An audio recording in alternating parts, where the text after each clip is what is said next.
আলহামদুলিল্লাহি রাব্বিল আলামিন ওয়াসসালাতু ওয়াসসালামু আলা আশরাফিল আম্বিয়াই ওয়াল মুরসালিন আম্মা বা'দ।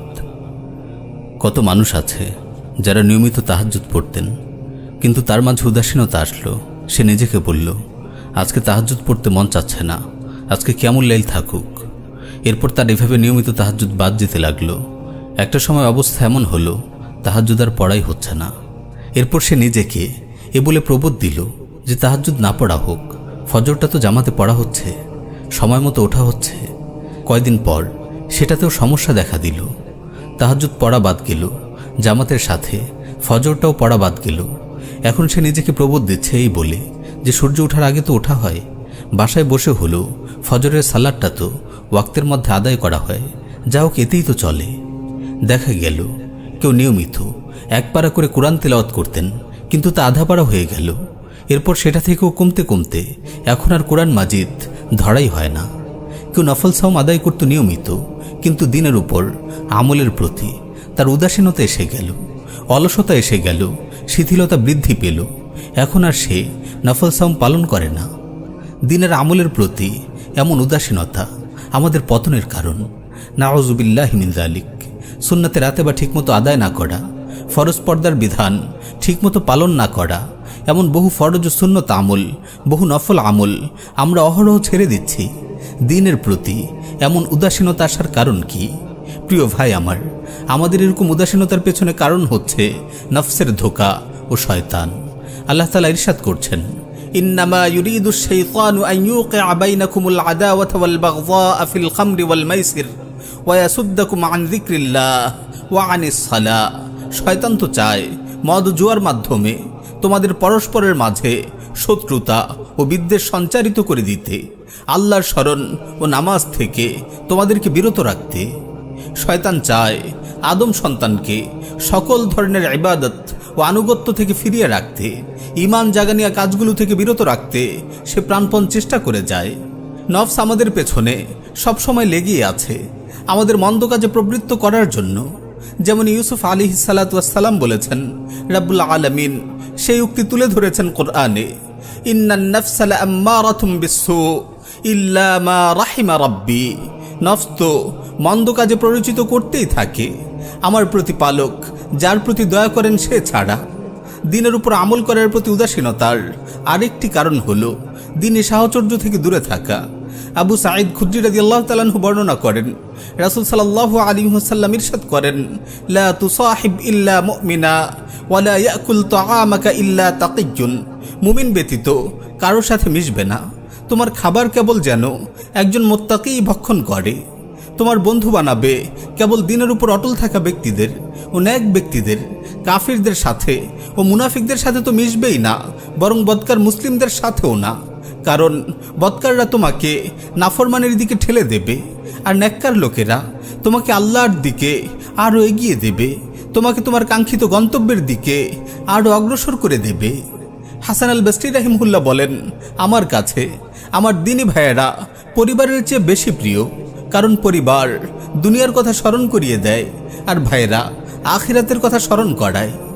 আজকাল দিনে আমলের উদাসীনতার অন্যতম কারণ হচ্ছে সোশ্যাল মিডিয়া। সোশ্যাল মিডিয়ার অহেতুক ব্যবহার, অবিরত স্ক্রলিং করে যাওয়া, ঘন্টার পর ঘন্টা বিভিন্ন চরিত্র বিনষ্টকারী ভিডিও দেখা, শেয়ার দেয়া, এগুলো তো কেবল নিজের ঈমানি অবস্থাকে দুর্বল করে না, বরং অশ্লীলতা ও বেহায়াপনাকে আরও বেশি উচ্চকিত করে। একজন মুমিন অশ্লীলতা ছড়াতে পারে, এটা তো ভাবাই যায় না।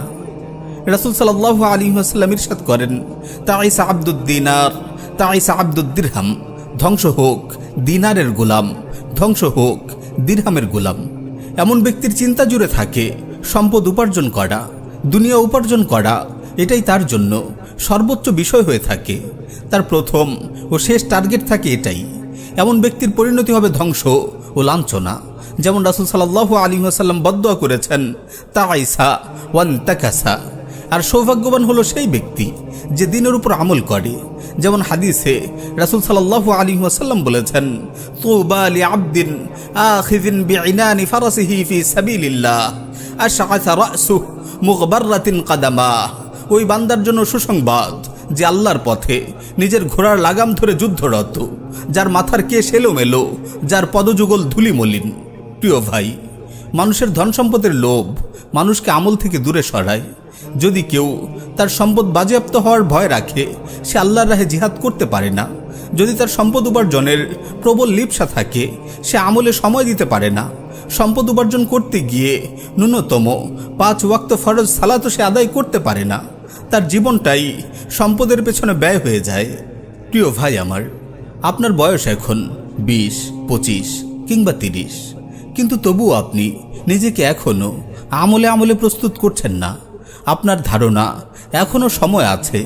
আপনি মনে করছেন যে দিনকে আঁকড়ে ধরার জন্য সময়টা এখনও আসেনি। এত তাড়াহুড়া কেন করব? আপনি ভাবছেন আপনি তরুণ যুবক, মৃত্যু আপনাকে স্পর্শ করবে না। কিন্তু না, এই চিন্তা একেবারেই ভুল, তা আপনি নিজেও জানেন। তাই আপনাকে বলবো, আসুন, মৃত্যু খুবই নিকটে, আমি তা জানি। এবার আমার এই জানাটা আমার অন্তরে প্রসারিত করি। অন্তর হয়তো মানতে চাইবে না, তবে আমি কিছুক্ষণের জন্য চোখ বন্ধ করি, মনে মনে নিজেকে কবরে কল্পনা করি। এভাবে নিজেকে মানসিকভাবে আমলের জন্য প্রস্তুত করি। রাসূল সাল্লাল্লাহু আলাইহি ওয়াসাল্লাম ইরশাদ করেন, আকসিরু যিকরা হাযিমিল লাযযাত ইয়ানি আল মাউত। তোমরা বেশি বেশি দুনিয়ার উপভোগকে মলিনকারী মৃত্যুর কথা স্মরণ করো। জেনে রাখুন, মৃত্যুই বাস্তবতা। দুনিয়া মৃত্যুর আগের আমলের জায়গা, আবার কারো জন্য ধোকায় প্রবৃত্ত থাকার জায়গা। তাই বাস্তবতাকে প্রাধান্য দেয় কর্তব্য। দুনিয়ার জীবনে আমাদের ভীষণ মিশন হচ্ছে দিনের উপর আমল করা। যেমনি কুরআনুল কারীমে এসেছে, ওয়ামা উমিরু ইল্লা লিয়াবুদুল্লাহ মুখলিসিনা লাহুদ্দিন হুনাফা ওয়া ইউকিমুস সালাতা ওয়া ইউতুজ যাকাতা ওয়া যালিকা দীনুল কাইয়্যিমাহ। তাদেরকেই ছাড়া অন্য কোনো হুকুমই দেওয়া হয়নি যে তারা আল্লাহর ইবাদত করবে খাঁটি মনে, একনিষ্ঠভাবে তার আনুগত্যের মাধ্যমে। আর তারা নামাজ প্রতিষ্ঠা করবে আর যাকাত দেবে, আর এটাই সঠিক সুদৃঢ় দিন। মুআজ বিন জাবাল রাদিয়াল্লাহু তাআলা আনহু বলেন, রাসূল সাল্লাল্লাহু আলাইহি ওয়াসাল্লাম তার হাত ধরে বললেন, ইয়া মুআজ, ওয়াল্লাহি ইন্নী লা উহিব্বুক, ওয়াল্লাহি ইন্নী লা উহিব্বুক। হে মুআজ, আল্লাহর কসম, নিশ্চয়ই আমি তোমাকে ভালোবাসি। আল্লাহর কসম, নিশ্চয়ই আমি তোমাকে ভালোবাসি। এরপর বললেন, হে মুআজ, আমি তোমাকে ওসিয়ত করছি, এই নির্দেশ করছি যে প্রত্যেক সালাতের পরে তুমি সব সময় এই দোয়া পড়বে, কখনো এই দোয়া ছাড়বে না। দোয়াটি হলো, আল্লাহুম্মা আইন্নি আলা যিকরিক ওয়া শুকরিক ওয়া হুসনি ইবাদাতিক। হে আল্লাহ, আমাকে আপনার জিকির করতে, আপনার কৃতজ্ঞতা আদায় করতে, আপনার উত্তম ইবাদত করতে সাহায্য করুন। অতঃপর মুআজ বিন জাবাল রাদিয়াল্লাহু তাআলা আনহু সারা জীবন এই আমল করেছেন। তারপর তার ছাত্র তাবেঈ আব্দুর রহমান সুনাবি রাহিমাহুল্লাহকে এই দোয়া করার ওসিয়ত করেছেন। সুনাবি রাহিমাহুল্লাহ আবু আব্দুর রহমান হুবুলিকে এই দোয়া করার ওসিয়ত করেছেন। ভাই আমার, এই দোয়া আপনি প্রত্যেক সালাতের পরে করুন। যখনই অন্তরে আমলের প্রতি উদাসীনতা সৃষ্টি হয়, তখনই দোয়া করুন, আল্লাহর কাছে আশ্রয় চান, দোয়া করতে থাকুন, আমল করতে থাকুন। আমলের সাথে আমল জুড়ে দিয়ে জীবনকে আমলময় করুন। আল্লাহ আমাদের সবাইকে দিনের উপর আমল করার ক্ষেত্রে উদাসীনতা মুক্ত রাখুন, শিথিলতা ও অলসতা মুক্ত রাখুন। আমাদেরকে যথোচিত আমল করার, বেশি বেশি ন্যায় অর্জন করার তৌফিক দান করুন। আমিন ইয়া রাব্বাল আলামিন।